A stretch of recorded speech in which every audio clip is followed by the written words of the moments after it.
Assalamualaikum warahmatullahi wabarakatuh. Perkenalkan, nama saya Enunggarini Paramita dengan NIM 2201110000158. Di sini saya akan menjelaskan sejarah regulasi tentang desa dan proyeksi pembangunan desa Lobuk, Kecamatan Bluto, Kota Sumeneb. Jadi, yang pertama saya akan menjelaskan terkait sejarah regulasi tentang desa dengan melewati 3 era, yaitu era Orde Lama, Orde Baru, serta era Reformasi. Jadi yang pertama, saya akan menjelaskan terkait era Orde Lama. Undang-undang tentang desa perlu dibentuk karena UUD 1945 yang merupakan landasan konstitusi Indonesia tidak mengakomodasi kehadiran desa. Di dalam seluruh pasalnya tidak ditemukan konsep desa sama sekali. Akan tetapi, pada pasal 18 ayat 1 sedikit dijelaskan akan pembagian wilayah negara dalam daerah-daerah administratif yang lebih kecil. Peraturan perundang-undangan terkait desa pertama kali muncul pada tanggal 1 September 1965, yaitu Undang-Undang Nomor 19 Tahun 1965 terkait desa praja sebagai bentuk peralihan guna mempercepat terwujudnya daerah tingkat 3 di seluruh wilayah Indonesia yang bertujuan untuk menjamin tata pedesaan yang lebih maju dan aktif. Akan tetapi, dengan kembalinya UUD 1945 pasca dekret Presiden, pada tanggal 5 Juli 1959, pemerintah menilai bahwa perlu dilakukan penyingkiran terhadap segala unsur kolonial feodal, termasuk perundang-undangan tata desa. Untuk yang selanjutnya, saya akan menjelaskan terkait era Orde Baru. Saat memasuki era Orde yang berpacu pada kejatuhan pada era Orde Lama, yang menuai berbagai kebijakan baru dengan menurunkan Undang-Undang Nomor 19 Tahun 1965 dan digantikan oleh Undang-Undang Nomor 5 Tahun 1979 yang disahkan bertanggal 1 Desember 1979 yang disahkan oleh Soeharto. Akan tetapi, dengan disahkannya undang-undang ini berpotensi merebut desa dari nilai-nilai murni tradisionalnya. Ikut campur pemerintahan berdampak pada keterbatasan suara desa. Pemerintahan terendah seperti desa dianggap hanya sekedar pelaksana aturan yang telah dibuat oleh para petinggi politik. Selain itu, munculnya Undang-Undang Nomor 5 Tahun 1979 akhirnya justru membunuh keunikan dan keutuhan desa dengan keragaman kultur. Sebagai contoh, sejak tahun 1983, Nagari Ujung Gading harus merubah pemerintahannya dari pemerintahan Nagari menjadi pemerintahan desa.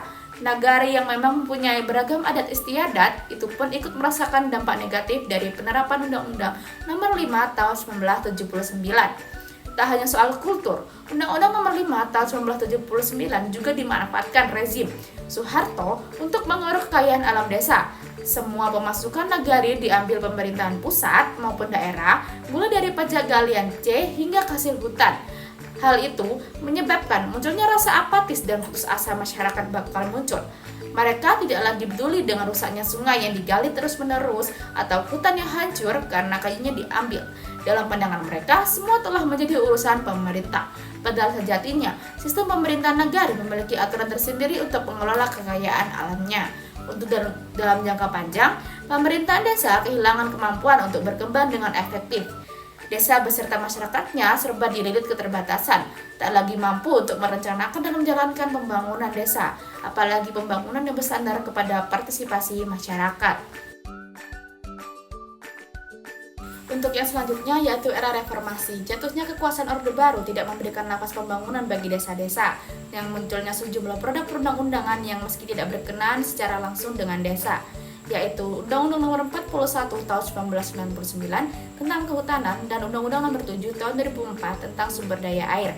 Meskipun terdapat proses perubahan peraturan tentang desa yang terjadi, justru kian terpinggirannya desa dari hak asal-usulnya. Undang-Undang Nomor 41 Tahun 1999 tentang kehutanan membatasi hak masyarakat desa sekitar hutan untuk mengambil kemanfaatan hutan sebagai sumber kemandirian dan kesejahteraan mereka. Dengan kuasa negara yang begitu besar terhadap hutan, rancang bangun kelembagaan desa adat yang selama ini setia menjaga hutan pun digeser. Sementara Undang-Undang Nomor 7 Tahun 2004 tentang sumber daya air juga menarik masyarakat desa dari haknya atas sumber daya air. Besarnya kekuasaan negara yang berpihak pada pasar berkontribusi terhadap tercabutnya desa dari haknya atas sumber daya air sebagai kebutuhan dasar masyarakat.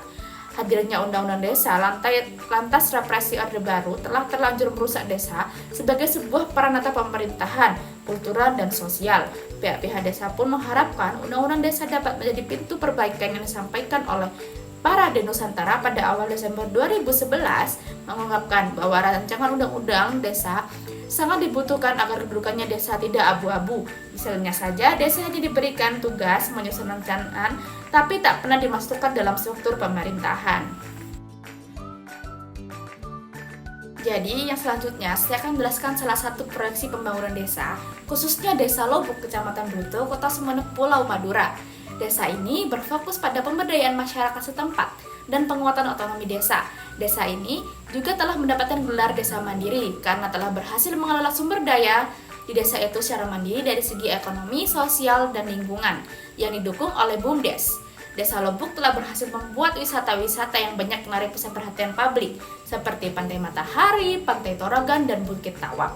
Sebagai desa yang mandiri, Desa Lobuk juga memiliki banyak potensi lokal yang dapat dimanfaatkan seperti sumber daya alam yang dapat dari hasil pertanian, perikanan, maupun peternakan.